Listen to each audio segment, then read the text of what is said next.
ഈ ഒരു വീഡിയോ ആരെങ്കിലും ചവിട്ടി താഴ്ത്താനോ ചെളിവാരി എറിയാനോ ഉള്ളതല്ല.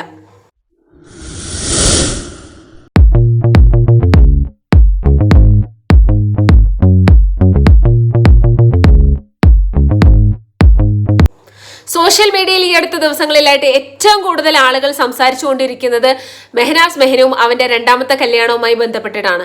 ഏറ്റവും കൂടുതൽ ഇവനെ കുറിച്ച് ചർച്ച ചെയ്യാനുള്ള ഒരു മെയിൻ റീസൺ എന്ന് വെച്ച് കഴിഞ്ഞാൽ അവന്റെ രണ്ടാമത്തെ കല്യാണം തന്നെയാണ്. കാരണം 2 വർഷങ്ങൾക്ക് മുന്നേ അവന്റെ ആദ്യ ഭാര്യ റിഫ മെഹനു ആത്മഹത്യ ചെയ്തു. ഈ ആത്മഹത്യ ചെയ്തതിൽ ഏറ്റവും കൂടുതൽ ആളുകൾ ഇപ്പോഴും അവനെയാണ് അക്യൂസ് ചെയ്തുകൊണ്ടിരിക്കുന്നത്. ഈ ഒരു അവന്റെ മരണത്തിന്, ആ ഒരു പെൺകുട്ടിയുടെ മരണത്തിന് കാരണം ഇവനാണ്. അതുപോലെ തന്നെ അവൾക്ക് ഒരുപാട് ദേഹോപദ്രവങ്ങളും അതുപോലെ തന്നെ ജീവിതത്തിൽ ഒരുപാട് ദുരിതങ്ങളും കഷ്ടപ്പാടുകളും ആയിരുന്നു മെഹനാസ് റിഫക്ക് കൊടുത്തിരുന്നത് എന്നൊക്കെയുള്ള കാര്യങ്ങളൊക്കെ പറഞ്ഞിട്ടായിരുന്നു നമ്മൾ കഴിഞ്ഞ ദിവസങ്ങളിൽ വീഡിയോ ചെയ്തത്. പക്ഷേ ഏറ്റവും കൂടുതൽ ആളുകൾ എന്നെ വിമർശിച്ചത്, ഇത് നിനക്ക് നേരിട്ട് അറിയുമോ, നീ ഇത് എക്സ്പീരിയൻസ് ചെയ്തിട്ടുണ്ടോ, എന്തറിഞ്ഞിട്ടാണ് നീ ഇത് പറയുന്നത് എന്നൊക്കെയാണ്. ഇവന്റെ യൂട്യൂബ് ചാനലിനകത്ത് കംപ്ലീറ്റ് വെള്ളപൂശലാണ്. Q&A ചെയ്യുന്നു, അതുപോലെ തന്നെ സഫയുമായിട്ട്, ഇപ്പോഴത്തെ പുതിയ ഭാര്യ സഫയുമായിട്ടുള്ള വീഡിയോസ് ചെയ്യുന്നു. അങ്ങനെ ഭയങ്കര വെള്ളപൂശല. ഇപ്പോഴും അവൻ ഒരു തരത്തിൽ അല്ലെങ്കിൽ മറ്റൊരു തരത്തിൽ റിഫയെയാണ് കുറ്റപ്പെടുത്തിക്കൊണ്ടിരിക്കുന്നത്. അവൻ യാതൊരു തെറ്റ് ചെയ്തിട്ടില്ല, അവൻ നിഷ്കളങ്കനാണ്. സത്യത്തിൽ തെറ്റ് ചെയ്തത് റിഫ മെഹനു ആണ് എന്നുള്ള രീതിയിലാണ് അവന്റെ ചില സംസാരങ്ങൾ പോയിക്കൊണ്ടിരിക്കുന്നത്. ഇത് കാണുമ്പോൾ പ്രതികരിക്കുകയല്ലാതെ വേറെ നിവൃത്തിയില്ല. എന്റെ ഓഡിയൻസ്, എന്റെ പ്രിയപ്പെട്ട ഓഡിയൻസ് എന്ത് തന്നെ പറഞ്ഞാലും നെഗറ്റീവ് കമന്റ്സ് ഇട്ടാലും വേണ്ടിയില്ല. കാരണം ആ ഒരു പെൺകുട്ടിയുടെ മരണം എന്ന് പറയുന്നത് എന്നെ പേഴ്സണലി ഭയങ്കരമായിട്ട് കുലുക്കിയിട്ടുള്ള ഒരു മരണമായിരുന്നു. ഞാൻ ആ ഒരു ട്രോമ എന്ന് പറഞ്ഞുവിടാ, പക്ഷെ എനിക്കിപ്പോഴും ആ ഒരു കുട്ടീൻ്റെ മുഖം എൻ്റെ മനസ്സിൽ നിന്ന് കളയാനായിട്ട് എനിക്ക് സാധിച്ചിട്ടില്ല എന്നുള്ളത് വളരെയധികം സത്യമാണ്. ആ നിഷ്കളങ്കമായി ചിരിക്കുന്ന ആ പെൺകുട്ടിൻ്റെ മുഖം, ഞാൻ ആ കുട്ടി ചിരിക്കാത്തൊരു വീഡിയോ പോലും കണ്ടിട്ടില്ല എന്ന് വേണമെങ്കിൽ പറയാം. അത്രയ്ക്കും നിഷ്കളങ്കമായിട്ട് ആത്മാർത്ഥമായിട്ട് മനസ്സിൽ തട്ടി നമ്മളോട് സംസാരിച്ചിരുന്ന ഒരു പെൺകുട്ടിയായിരുന്നു റിഫ മെഹനു. ആ പെൺകുട്ടി മരിച്ചതുമായി ബന്ധപ്പെട്ടിട്ടുള്ള കാര്യങ്ങളൊക്കെ വന്ന സമയത്ത് എനിക്ക് മെഹനാസിനോട് ഭയങ്കര ദേഷ്യമായിരുന്നു. ഒന്നാമത്തെ കാര്യം, അവന്റെ കരഞ്ഞു പൊളിച്ചിട്ടുള്ള ആ വീഡിയോ.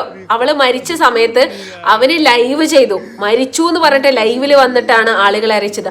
ആ ഒരു സമയത്ത് എത്ര സോഷ്യൽ മീഡിയയിൽ ആക്റ്റീവായിട്ടുള്ള ഒരാളാണെങ്കിലും സ്വന്തം ഭാര്യ, മനുഷ്യന് ഏറ്റവും കൂടുതൽ റെസ്പോൺസിബിലിറ്റി, ഏറ്റവും കൂടുതൽ കമ്മിറ്റ്മെന്റ്, ഏറ്റവും കൂടുതൽ സ്നേഹം ഉണ്ടാവുക സ്വന്തം പാർട്ട്ണറോടാണ്. ആ പാർട്ട്ണർ മരിച്ച സമയത്ത് സോഷ്യൽ മീഡിയയിൽ വന്നിട്ട് ലൈവ് ചെയ്യുക, അതും കരഞ്ഞു പൊളിച്ചിട്ട് ആ മരിച്ചു കിടക്കുന്ന സ്പോട്ടിൽ നിന്ന് ലൈവ് ചെയ്യണമെന്നുണ്ടെങ്കിൽ അതിനകത്ത് എന്തോ ഒരു ദുരുദ്ദേശമില്ലേ എന്ന് അന്ന് മുതലേ എനിക്ക് തോന്നി തുടങ്ങിയതാണ്. അത് നമ്പർ 1. അത് കഴിഞ്ഞതിന് ശേഷം ഒരുപാട് കാരണങ്ങളുണ്ട് മെഹനാസിനെ വെറുക്കാനും. അവനാണ് ആ തെറ്റ് ചെയ്തത്, അല്ലെങ്കിൽ തെറ്റ് എന്ന് പറയുന്നത് റിഫനെ കെട്ടിത്തൂക്കി കൊന്നത് അവനാണെന്ന് നമ്മൾ ആരും പറഞ്ഞിട്ടില്ല. പക്ഷേ അവനെ കുറിച്ച് ഇപ്പോഴും 2 കേസുകൾ നിലവിലുണ്ട്. ഒന്ന് പോക്സോ കേസ്, അതായത് റിഫ മെഹനുവിനെ 18 വയസ്സാവുന്നതിന് മുന്നേ കല്യാണം കഴിച്ച കേസ്. രണ്ടാമത്തത് ഇവനെതിരെയുള്ളത് ആത്മഹത്യാ പ്രേരണ കുറ്റം. അങ്ങനെ 2 കുറ്റങ്ങളാണ് അവന്റെ മുന്നിൽ ഇപ്പോഴുള്ളത്. പല ആളുകളും പറയുന്നുണ്ട്, നിയമത്തിന് മുന്നിൽ അവന് രക്ഷപ്പെട്ടില്ലേ, പിന്നെ എന്താന്ന് എനിക്ക് പ്രശ്നമെന്ന്. മൈ ഡിയേഴ്സ്, നിങ്ങൾക്ക് തെറ്റിപ്പോയി. കാരണം എന്താണെന്നറിയോ, അവനിപ്പോഴും നിയമത്തിന് മുന്നിൽ അവൻ ശരിയല്ല. കാരണം ആ കേസ് ഇപ്പോഴും വിളിച്ചിട്ടില്ല. അതിന്റെ എന്തൊക്കെയോ കാര്യങ്ങൾ സ്റ്റഡി ചെയ്ത് അതിന്റെ വിധി ഇതുവരെ വന്നിട്ടില്ല. അപ്പൊ ആ വിധി വരണം എന്നുണ്ടെങ്കിൽ 2-3 വർഷം ചിലപ്പോൾ എടുക്കുമായിരിക്കും. കാരണം ഏറ്റവും വലിയ കേസുകൾ പോലും 5-10 വർഷമൊക്കെ കഴിഞ്ഞിട്ടാണ് വിളിച്ചിട്ടും അതിനുള്ള അതിനുള്ള ഫെർദർ പ്രൊസീഡിങ്സ് അതല്ലെങ്കിൽ അതിനുള്ള വിധിയൊക്കെ വന്നിട്ടുള്ളത്. അപ്പൊ ഇതുപോലെ ഒരു കാഷ്വൽ ആയിട്ടുള്ള ഒരു സോഷ്യൽ മീഡിയ ഇൻഫ്ലുവൻസർ മരിക്കുക എന്ന് പറഞ്ഞു കഴിഞ്ഞാൽ അത് ഇന്ത്യയിലെ ബാബരി മസ്ജിദ് പൊളിക്കുന്ന അത്ര വലിയ ഇഷ്യൂ ഒന്നുമല്ലല്ലോ. അപ്പൊ എന്തായാലും അതിൻ്റെതായിട്ടുള്ള സമയം എടുക്കും.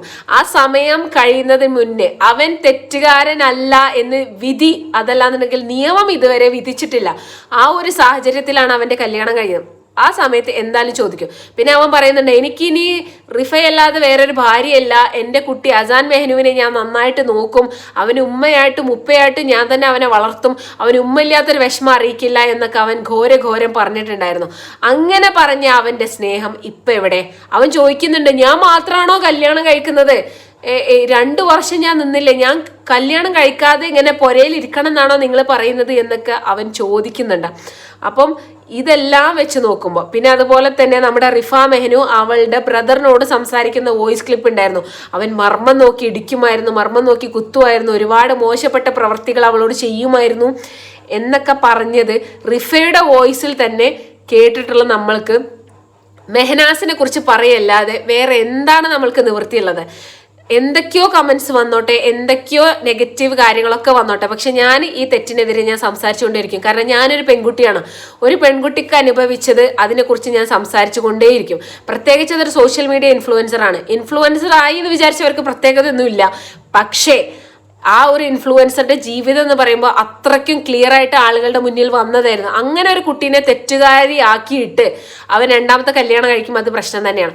പിന്നെ ഞാൻ വിചാരിച്ചിട്ടുണ്ടായിരുന്ന ഏറ്റവും വലിയൊരു കാര്യം എന്താണെന്ന് വെച്ചാൽ, ഇങ്ങനെ കൊലപാതകയായിട്ട് ഈ സമൂഹം ചിത്രീകരിച്ചിട്ടുള്ള അവന് എങ്ങനെ പെണ്ണ് കിട്ടി എന്നുള്ളതാണ്. അപ്പൊ അതിനുള്ള ഉത്തരം വന്നിട്ടുണ്ട്. അപ്പൊ ആ ഒരു വോയിസ് ക്ലിപ്പ് കൈസ് എന്ന് പറഞ്ഞ യൂട്യൂബ് ചാനൽ, ഇറ്റ്സ് മീ കൈസ് എന്ന് പറഞ്ഞ യൂട്യൂബ് ചാനലിലുള്ള ആള് കൈസ് ഒരാളോട്, അവന്റെ മെഹനാസിനോടുള്ള ഒരു സുഹൃത്തിനോട് സംസാരിച്ചതിന്റെ വോയിസ് ക്ലിപ്പ് ഉണ്ട്. അപ്പൊ ഞാൻ കഴിഞ്ഞ വീഡിയോയിൽ ഞാൻ കൈസിനെ റോസ്റ്റ് ചെയ്തിട്ടുണ്ടായിരുന്നു. പക്ഷെ അതൊക്കെയെന്ന് പറഞ്ഞു കഴിഞ്ഞാൽ ക്രിയേറ്റീവ് റിയാക്ഷൻ മാത്രമാണ്, അതല്ലാതെ വേറെ പ്രശ്നങ്ങളൊന്നുമില്ല എന്ന് പറഞ്ഞുകൊണ്ട് ഞാൻ അവന്റെ വീഡിയോ ഇവിടെ കാണിക്കുന്നുണ്ട്. ശേഷം നമുക്ക് സംസാരിക്കാം. എന്റെ ഫ്രണ്ടായിരുന്നു. അപ്പൊ അങ്ങനത്തെ ഇവൻ ഇപ്പൊ വലിയ ന്യായീകരിച്ച് ഇവൻ അവളോടെ വന്നിട്ട് വലിയ വീഡിയോയിൽ ഇടുന്നുണ്ടല്ലോ. സത്യാവസ്ഥ ഞങ്ങൾക്ക് അറിയാലോ എന്ത് സംഭവം. അതാണ് ഞാൻ പറഞ്ഞത്. മനസ്സിലായ? അത്ര വലിയ ന്യായീകരണം അവൻ കൊടുക്കേണ്ട കാര്യമില്ല. അവൻ ഒരു നാറിയാണ്. ഇത്ര ഞാൻ പറഞ്ഞത്. കാരണം ഇപ്പത്തെ ഓളായിട്ട് റിലേഷൻ ആദ്യമേ ഇവനക്ക് ഉണ്ടായത്. ഫസ്റ്റിലർ ഇപ്പൊ മേക്കുന്നതിന് മുന്നേ ഉള്ള റിലേഷൻ ആണിതല്ലോ. അറിയാം എനിക്ക്. ഒക്കെ ഉണ്ടായത്. അവൻ എന്നോട് എല്ലാം പറഞ്ഞത്.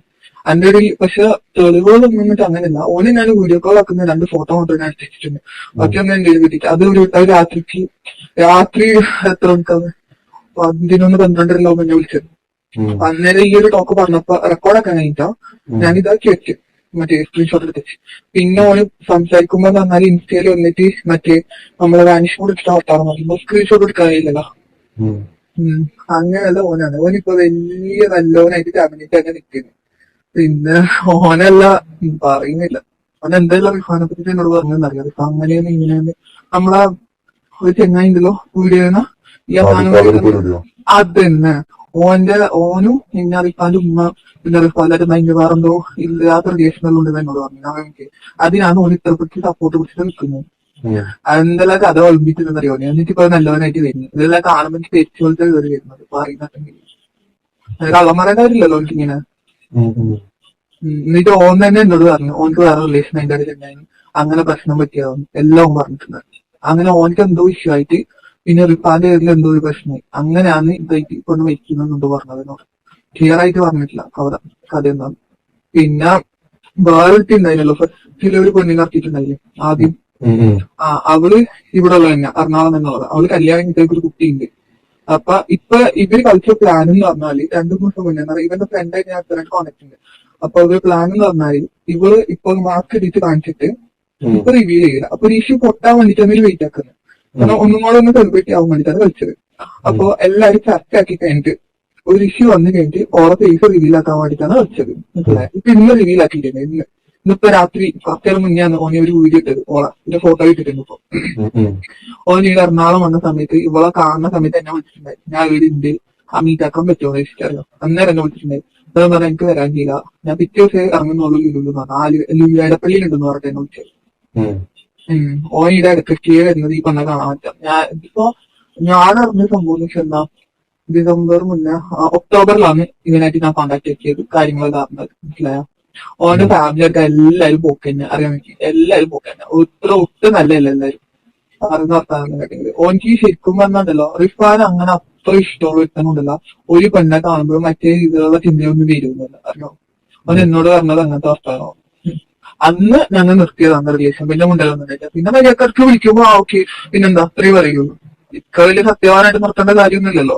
പക്ഷെ ഇവന് കുറെ ഫ്രണ്ട്സ് എല്ലാം ഉണ്ട്. ഇവന് ഇടയ്ക്കിടയ്ക്ക് എവിടെയെല്ലാം പോയിട്ട് സ്റ്റേ ആക്കുന്നുണ്ട്. ഫുള്ള് ഗേൾസിന്റെ അടുത്ത്. എന്തറിയോ കാരണം പറയാന്ന് വെച്ചാല് ഞാൻ വിളിക്കുന്ന സമയത്ത് എനിക്ക് കുറെ കോൾ വരും. ഇപ്പൊ ഇവൻ എന്താ വെച്ചാൽ ഇപ്പൊ പൊട്ട കഴിക്കും പറഞ്ഞാല് ഇവൻ ഈ വിളിക്കുന്ന പെണ്ണുങ്ങളെല്ലാം കോൺഫിഡൻസ് ഇടും. മനസ്സിലായ? ഞാൻ എത്ര എണ്ണം കേട്ടിട്ടുള്ളത് ഒറ്റയുണ്ട്. ഏതോ ഒരു പെണ്ണ് ഇടയ്ക്ക് വിളിക്കും, നീ ആടെ മെനുള്ളത്, നമുക്ക് റൂം എടുക്കണ്ടേ, സെറ്റ് ആക്കണ്ടേ.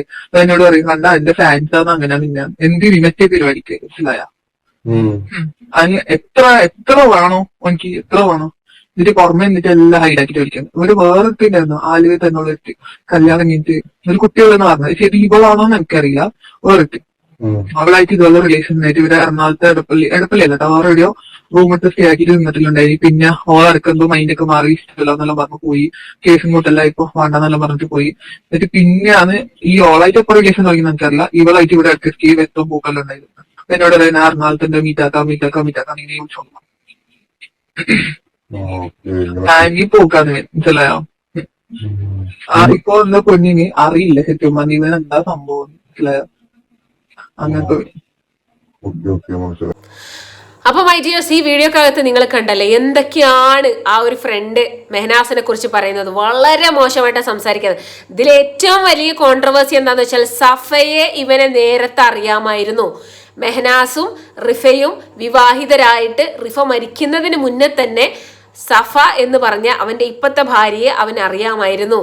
അതുപോലെ തന്നെ മെഹനാസ് ഒരുപാട് സ്ത്രീകളുമായിട്ട് ബന്ധമുള്ള ഒരാളായിരുന്നു എന്നും ഇതിൽ പറഞ്ഞു വെക്കുന്നുണ്ട്. ഒരുപാട് കാര്യങ്ങൾ അവനെ കുറിച്ച് ചുരുള എഴുതുന്നുണ്ട്. ഒരുപാട് ഗേൾ ഫ്രണ്ട്സ് ഉണ്ടായിരുന്നു എന്നും പല ആളുകളുടെ കൂടെ പോക്കുണ്ടായിരുന്നു എന്നും അങ്ങനെ പല കാര്യങ്ങളും നമ്മൾക്ക് അറിയാനായിട്ട് സാധിച്ചു. എന്തായാലും വെടിപ്പുള്ള ഒരാളല്ല ഇയാൾ എന്നുള്ളത് 100% ഷുവർ ആണ്. അതുപോലെ തന്നെ റിഫയെ പല കാര്യങ്ങൾക്കും ഇവൻ നിർബന്ധിച്ചിരുന്നു എന്നുള്ളത് അവൾ തന്നെ പറഞ്ഞിട്ടുണ്ട്. അതിൽ ഈ സഫ എന്ന് പറഞ്ഞ പെൺകുട്ടീനെ ഇവൻ നിർബന്ധിക്കുന്നതാണോ എന്താന്ന് അറിഞ്ഞൂടാ. ഇതിലവൻ കൃത്യമായിട്ട് പറയുന്നുണ്ട് സഫനെ കൊണ്ട് ഇവൻ മാസ്ക് ഇടിപ്പിക്കുകയായിരുന്നു, ഒരു കോൺട്രവേഴ്സി ക്രിയേറ്റ് ചെയ്യാൻ വേണ്ടിയിട്ട്. കാരണം കോൺട്രവേഴ്സി ക്രിയേറ്റ് ചെയ്യുമ്പോൾ മാത്രമേ അറ്റൻഷൻ കിട്ടുള്ളൂ. പബ്ലിക് അറ്റൻഷൻ കിട്ടണമെങ്കിൽ ഇപ്പൊ ഞാനിതിനെ കുറിച്ച് റിയാക്ട് ചെയ്തു, ഒരുപാട് യൂട്യൂബേഴ്സ് ഇതിനെക്കുറിച്ച് റിയാക്ട് ചെയ്തു. അപ്പൊ ഇത് കാണുന്ന ഓഡിയൻസ് എല്ലാവരും മെഹനാസിലേക്ക് പോവുകയാണ്. അവന്റെ ചാനൽ കാണും, അവന് റീച്ച് കൂടും. അതന്നെയായിരുന്നു ഇവന്റെ പിറകിലുള്ള ഉദ്ദേശം. അവളെ കൊണ്ട് മാസ്ക് ഇടിപ്പിച്ച് നടത്തിയത് അതിനായിരുന്നു. അങ്ങനെ ഇപ്പൊ എല്ലാ ദിവസവും മാസ്ക് ഇട്ട് നടക്കാനുള്ള ഒരു പെൺകുട്ടിയാണെങ്കിൽ വീഡിയോയിൽ വന്ന് 3-4 ദിവസം കഴിഞ്ഞ ഉടനെ അവള് മാസ്ക് അഴിക്കില്ല, അത് ഉറപ്പാണ്. അവളെ പ്രൊട്ടക്ട് ചെയ്യാൻ എന്തായാലും മെഹനാസ് ഉദ്ദേശിച്ചിട്ടില്ല എന്നുള്ളത് അതിൽ നിന്ന് 100% നമുക്ക് മനസ്സിലാക്കാനായിട്ട് സാധിക്കും. ഇവന്റെ മെയിൻ ഇന്റൻഷൻ എന്ന് വെച്ച് കഴിഞ്ഞാൽ റീച്ച് കൂട്ടുക എന്നുള്ളതായിരുന്നു. ആ റീച്ച് കൂട്ടാൻ വേണ്ടിയിട്ട് അവളെ കൊണ്ട് മാസ്ക് ഇടിപ്പിച്ച് നടത്തി. പിന്നെ അത് കഴിഞ്ഞതിന് ശേഷം അതൊരു കോൺട്രവേഴ്സി ആയ സമയത്ത് അവനത് മാസ്ക് അഴിപ്പിച്ചു. ഇപ്പൊ പഴയ പോലെ തന്നെ കൂൾ ആൻഡ് സ്മൂത്ത്. അവന് ആളുകളെ എന്താ പറയുക, ആളുകളെയാണ് ഇപ്പൊ അവൻ കളിയാക്കിക്കൊണ്ടിരിക്കുന്നത്. ആളുകൾ അങ്ങനെ റീച്ചിന് വേണ്ടിയിട്ട് എന്തും പറയും, റീച്ചിന് വേണ്ടിയിട്ട് എന്തും ചെയ്യും. ഞാനൊന്നും അറിഞ്ഞില്ലേ രാമനാരായണ എന്നും പറഞ്ഞിട്ടാണ് ഇപ്പോൾ മെഹനാസ് മെഹനും നടന്നുകൊണ്ടിരിക്കുന്നത്. ഞാൻ ഈ ഒരു വീഡിയോ ചെയ്യാനുള്ള റീസൺ എന്താണെന്ന് വെച്ച് കഴിഞ്ഞാൽ സോഷ്യൽ മീഡിയയിൽ വിശ്വസിക്കുന്ന ഒരുപാട് പേരുണ്ട്. സോഷ്യൽ മീഡിയ റിയാലിറ്റി ആണ് എന്ന് ചിന്തിക്കുന്ന ഒരുപാട് പേരുണ്ട്. ഞാനൊരു ടീച്ചർ ആയതുകൊണ്ട് തന്നെ, എൻ്റെ പ്രൊഫഷൻ അതായതുകൊണ്ട് തന്നെ എനിക്കറിയാം പെൺകുട്ടികൾ കോളേജുകളിലും സ്കൂളുകളിലൊക്കെ എങ്ങനെയാണ് അവർ നടക്കുന്നത് എന്നുള്ളത്. ഒരു പുതിയ സിനിമ ഇറങ്ങുമ്പോൾ ആ സിനിമയിലുള്ള ഡ്രസ്സായിരിക്കും കുറച്ച് അധികം കാലം നമ്മുടെ മാർക്കറ്റിൽ ഉണ്ടാവുക. കാരണം അതായിരിക്കും ആളുകൾ വാങ്ങിക്കുക. അപ്പോൾ ഈ ഒരു ഫേക്ക് റിയാലിറ്റിയിൽ വിശ്വസിക്കുന്ന ഒരുപാട് പേരുണ്ട്. അത് അന്ധമായിട്ട് മെഹനാസിനെയും റിഫയെയും വിശ്വസിച്ചു എന്നല്ല ഞാൻ പറയുന്നത്. അതിൽ നിന്നും ഇൻഫ്ലുവൻസ് ആകപ്പെടാനുള്ള സാധ്യതയുണ്ട്. അപ്പം എത്രയും മനസ്സിലാക്കാനുള്ളൂ, social media life is just a myth. അതിനകത്ത് ഒന്നുമില്ല, പൊള്ളയായ ചില സത്യങ്ങളുടെ കാര്യം മാത്രമാണ് സോഷ്യൽ മീഡിയ എന്നുള്ളത് മനസ്സിലാക്കുക. ആൻഡ് എസ്പെഷ്യലി സോഷ്യൽ മീഡിയ എന്ന് പറയുമ്പോൾ കംപ്ലീറ്റ് ആയിട്ട് ഞാൻ പറയുന്നില്ല, ചില ഭാഗങ്ങൾ അതിൽ ശരി എന്താണ് തെറ്റെന്താണെന്ന് മനസ്സിലാക്കാനുള്ള കാര്യങ്ങൾ എന്തായാലും നമുക്ക് അറിഞ്ഞിരിക്കണം. മെഹനാസിനെ കുറിച്ച് ഞാൻ ഇനിയും പ്രതികരിക്കും. എത്ര നെഗറ്റീവ് കമന്റ്സ് ഇട്ടാലും ഞാൻ ഇനിയും പ്രതികരിക്കും. കാരണം തെറ്റ് ചെയ്ത ആള് എന്തായാലും ആളുകളുടെ മുന്നിൽ വരണം, അതിനെതിരെ പ്രതികരിക്കണം, അത്രയേ ഉള്ളൂ. അപ്പോൾ നിങ്ങളുടെ അഭിപ്രായം എന്താണെന്നതിന് താഴെ പറയും. നമുക്ക് അടുത്ത വീഡിയോയിൽ വീണ്ടും കാണാം. ചെല്ലുന്നത് ബൈ.